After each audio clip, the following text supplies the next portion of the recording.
Hi, I'm Ryan Jinks, and we are here in the Tahoe area, and I'm going to show you how to tread climb. Step one is you want to make sure you have a sextuple rack. That way you have absolutely everything you need. You never want to be halfway up a route and then figure out you're missing something and just have to continue to climb. So I like to make sure I have at least 3 El Capitan racks on me. I spent so much money on these totems, I ended up leaving the tags on there. I don't think the extra weight is going to get me. So just tie in real quick, and then the absolutely pointless tail tie off. And my tail is still too long, so I'm going to stick it back in here, and then just back in here, because the more you make a knot messy, the easier it is to inspect. Okay, so I basically got to climb and stick in some protection, my own protection. There's no bolts here. And what I'm going to do is just place it here at eye level. I'm going to put a couple extenders on here. I know that I'll be safe and not have any extra drag or weight on me that's unnecessary. Okay, let's stitch this thing up.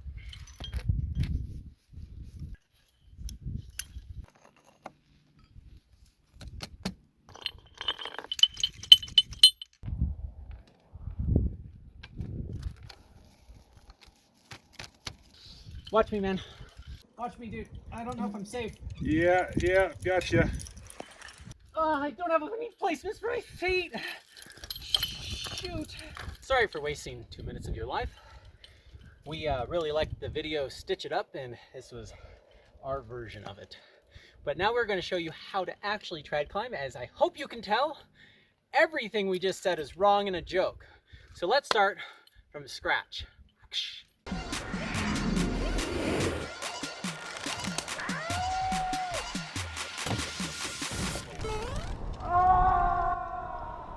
Okay, first of all, make sure you're always wearing a helmet, and you want to have the right amount of gear. So it's important to understand the route that you're going to be on.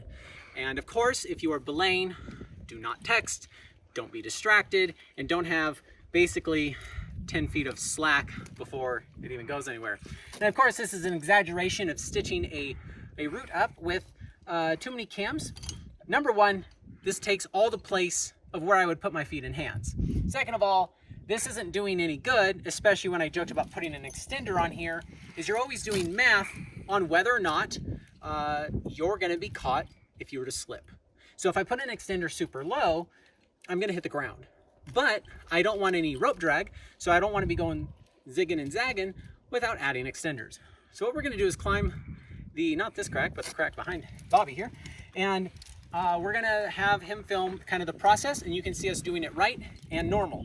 And no, you don't need this much crap on you. I personally hate having gear on slings because it's heavy and cutting off the circulation to my brain. You guys better laugh. This was a lot to carry up here to do this climb. Anyways, the way I put the gear on my harness is the stuff I'm going to use the most and immediately is going to be on the front. Quick draws I like to put in the back because I don't have to like look at which one I'm grabbing. And then I have my anchor here, and my Daisy, my personal anchor, is going to be kind of clipped in the back. I won't need those while I'm climbing. They can be in the back. Water, walkie-talkies, whatever can be in the rear. There are 2 ways people clip their gear to their harness. Some people clip straight on, which I learned to do it this way, where you go up, and that way I can feel that it's clipped, and then I know it's good. It's just the system that I learned, and so I don't even know if I could do it the other way. It's a preferred method amongst mini climbers. How do you do it, Bobby? I go gate in. You go gate in? Yep. So it is not preferred by everybody. According to the poll we just took, 50% of climbers do it this way, and 50% do it my way. Put in the comments below how you do it. I agree with Ryan. In. Much better, more natural. So when you're climbing, you have a choice between getting pumped out and tired from trying to place gear, or just moving past a section and not placing anything. You have to take, they both have risks. You have to do risk management the entire time. And some people consider this a sport and fun. People like my mother don't understand it, but that's okay. So now let's rack up these cams and see what Ryan actually climbs with, which is approximately 200% of what the average climber needs. Okay, for reals this time, we have here a identifiable figure 8. We have the Grigri in right, it looks like. Buddy checking. You can make fun of me in the comments below about my rubber gloves, but I'm almost 37 and I don't climb outside that much because I'm too busy making videos about it. So I don't want to bleed. Anyways, I'm going to show you my rack. It's mildly embarrassing here, but there is thought behind it. So I have kind of one of each. I see a lot of this coming up. And then I got some small aliens because I love my aliens. So I got big and small and 2 draws on one side. And on this side, I have a set of link cams and a set of totem cams. And yes, I still put labels on them. And they are going to do a lot for me on my right side. And I have a lot more quick draws on this side, which I think I'm going to be plugging things in this way as I can see what the route is looking like. To keep me safe while I'm on lead, I'm going to just use this top rope. Actually, this is the line Bobby's using to film, so it's been a while since I've climbed trad lead because I'm not supposed to bring that up. This first section here is easy, so I'm not going to place anything until I get to this amazing ledge. Okay, I'm pretty solid right here. If I was actually trying and not standing on a big ledge, my belayer could have their hands up, but either way he's paying attention because where I would fall right now would suck. So I place my cam. I'm going to use a quick draw here because I'm not zigzagging yet. Clipped. And then I just pay attention to make sure that he's, one, paying attention and belaying me in the right amount of slack. All right. Now when we tested cams in another video, I realized how much it can move a rock. There's a lot of force that goes on the outside of a rock. And so I want to not put it on anything too thin.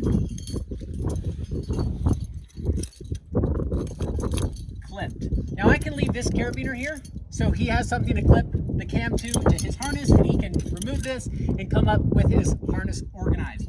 But these 2 rocks look big enough, strong enough to hold a whip. So I have the rope on the outside of this because if I peeled out of this, I wouldn't want my leg on the inside in case my heel caught it. This is the nice part of having quick draws on my left side, is my right hand is doing a lot for me right now.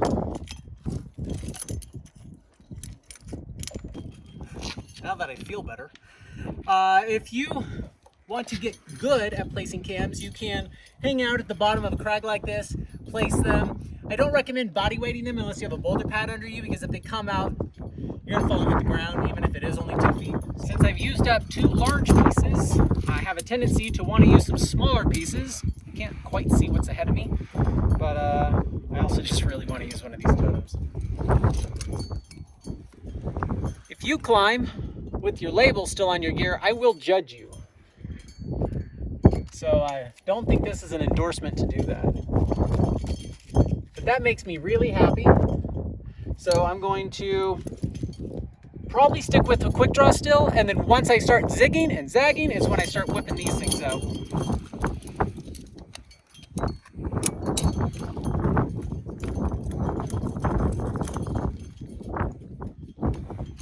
Be very careful when you're biting a rope. We have a video about that. So I see here that this crack is going to be pretty nice to get small hands in there. But once I get up there, I don't see a lot of places to rest and put gear here. But I'm going to be going to the right, so I don't want to get too much gear on this side. I want to get gear over here. So at least on a 5.7, you can have rest spots and analyze all this. This is a 5.10 right now. I wouldn't be standing here thinking and talking so much. Can't see it. Way better. Oh, that is way better. See how I pull this up? It's not stuck on anything. If I grab the wrong one, it starts to lift the others up. You want to take these off in the order that you put them in. Otherwise, it will suck. Perfect. Good hand. This is called back cleaning. I did not want that cam there. It served its purpose. I found some booty. It's a hex. The sling seems a little wonky. I'll use it because I have enough carabiners and I'm running out of the size of cams that I noticed that I need. So I'm going to be a little bit more conservative now, which for a guy who has a lot of cams down there, it's ironic that I feel like I'm running out. My consultants told me that I should put a sling on this to extend it because this is where all the rope drag happens when you start changing corners. Since this is a long pitch, drag is a drag.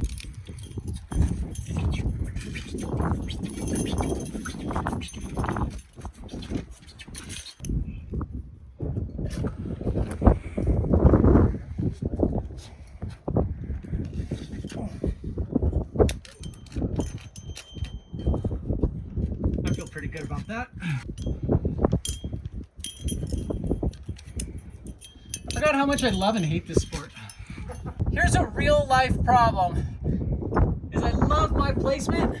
It's exactly where I want to put my hand. So I feel pretty safe because hand jams are my jam. And there's a lot of this size, so I don't want to burn up gear that I don't need to. And I'm further away from the ground so I can space my pieces out further now.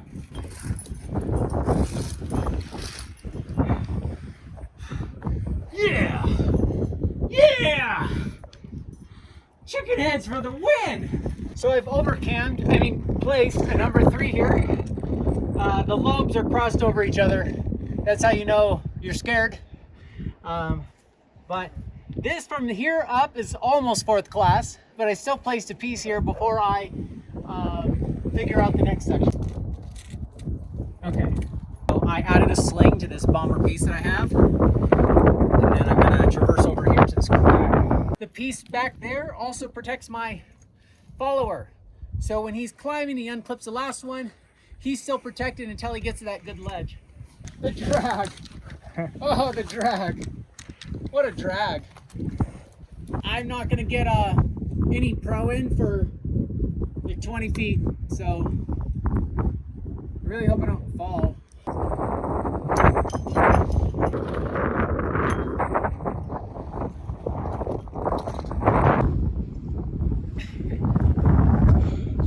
Oh, look at that. That's cool.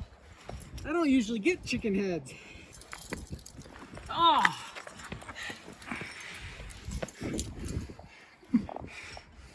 That was scary. Hey, how many how-to videos out there show you the real struggle? Think about it. All right, let's build an anchor because I'm not off belay yet. Okay, so on the back of my harness, I had an anchor, and this is a 240 centimeter Dyneema sling, and you can see that in a video that we did on how strong they are.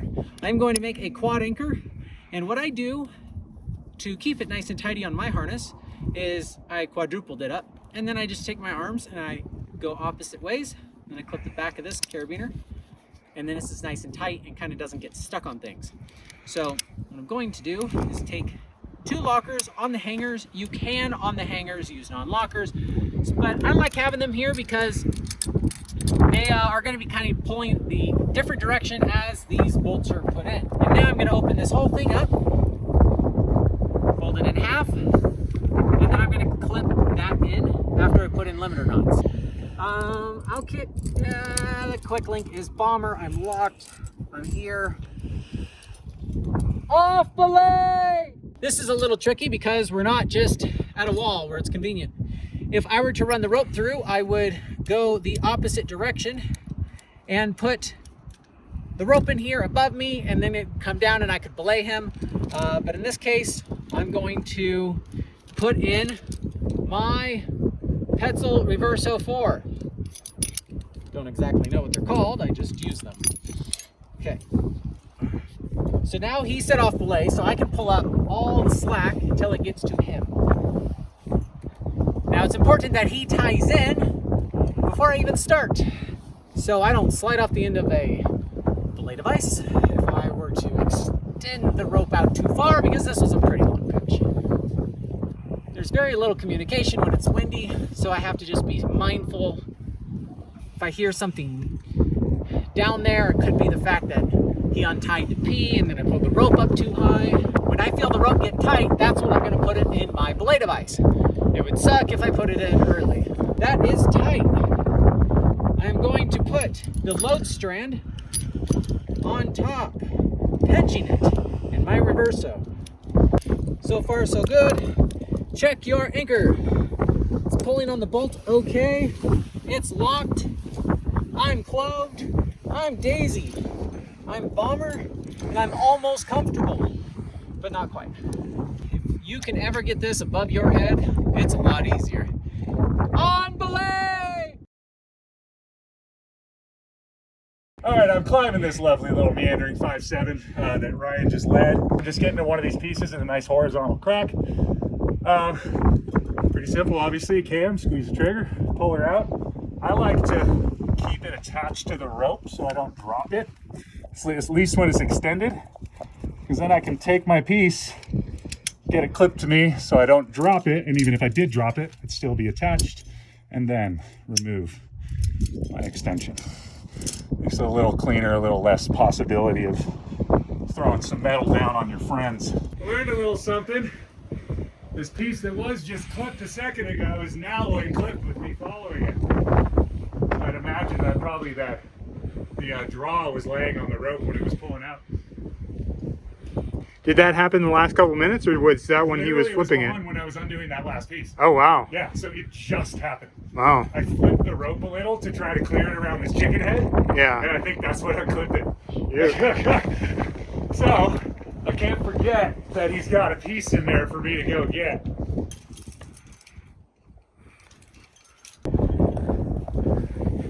So the trick is to find new uncomfortable positions, because they're better than the previous uncomfortable positions. Or at least different.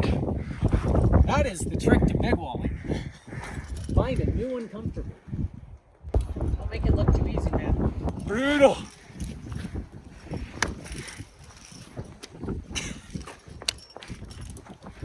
Glad it's not insanely easy, and it was just in my head. Congratulations! All right. I got cold, so Bobby gave me his jacket. Nice guy. If you'd like to see how multi-pitching works, start at the beginning of this video and watch it again. It's literally what we just did. You just keep doing it. But no, if you actually want a video on more climbing stuff, let us know in the comments below, and we will keep making climbing stuff. But don't worry, slackers, I'll still make slackline videos. Climbing's a lot of fun though. Yeah, if you'd like us to do similar videos, maybe on more multi-pitch or more advanced techniques. Or a more advanced climber. Yeah, with more advanced climbers. I think the struggle is real. It's nice to see when, you know, you're kind of scared how you play skier. So anyways, I hope this video is helpful for you. Make sure you click the like button, and we'll see you next time. Cheers.